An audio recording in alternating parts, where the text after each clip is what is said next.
Stambulda Berdimuhammedowa garşy listovka peýda boldy. Stambulun türkmen migrantlarynyň arasynda meşhurluk gazanan Aksaray etrawyna Türkmenistanyň prezidenti Gurbanuly Berdimuhammedowa garşy listovkalar peýda boldy.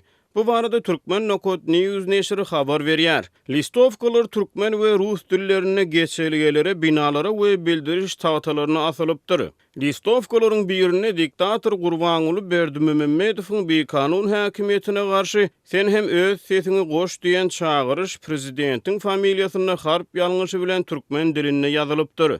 Suratdan ma'lum bolşuna görä ýüzlenmäniň her sözü baş harp bilen ýöne, goş sözü kiçik harp bilen, ses sözü ýaşyl reňkde, diktator sözü gyzyl harplary bilen ýazylypdyr. Görnüşinden sütünün gapdalyna oturdulan gapsy gulply kiçi obyektiň ýüzüne ýelmenen beýleki bir listovka neşriň maglumatyna görä türkmen siýasy tutsaglarynyň hatyrasyna bagyşlanypdyr we onu rus, türkmen we ingliz diline diýdiňizden galyň nilen hashtag ýazylypdyr. Listovkalary kimin ýa-da kimleriň asanlygy barada maglumat ýok. Ýöne Türkmen Nokot Newsyň çeşmeleri olaryň birine Türkmenistanyň Liberal Demokrat Partiýasy diýen ýazgyny gördü diýip neşir ýazýar. Ada ozalyan partiýa barada internetde maglumat tapdyrmaýar.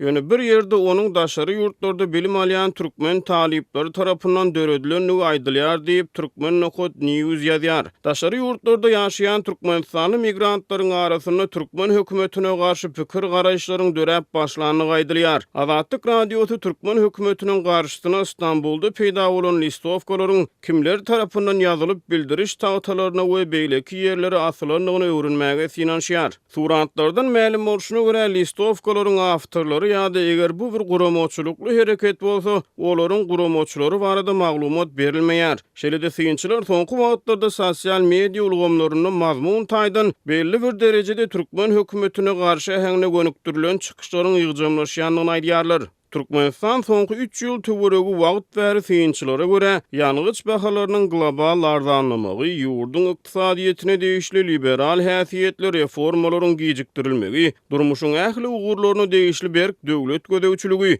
berk merkezleşdirilen dolanduruş, ýokary derejeli resmiýleriň arasynda giň ýaýran korrupsiýa, resmiýleriň iş başarjanylygy ýaly meseleler sebäpli ýeti ykdysady krizisi başdan geçirip gelýär. Ykdysady krizis ýurdun köp raýatyny gazanç gözlegine daşary ýurtlara çykmagy iterýär. Türkmenistanyň hökümeti daşary ýurtlarda ýaşaýan raýatlaryň sany barada anyk resmi statistiki maglumatlary aýan etmeýär.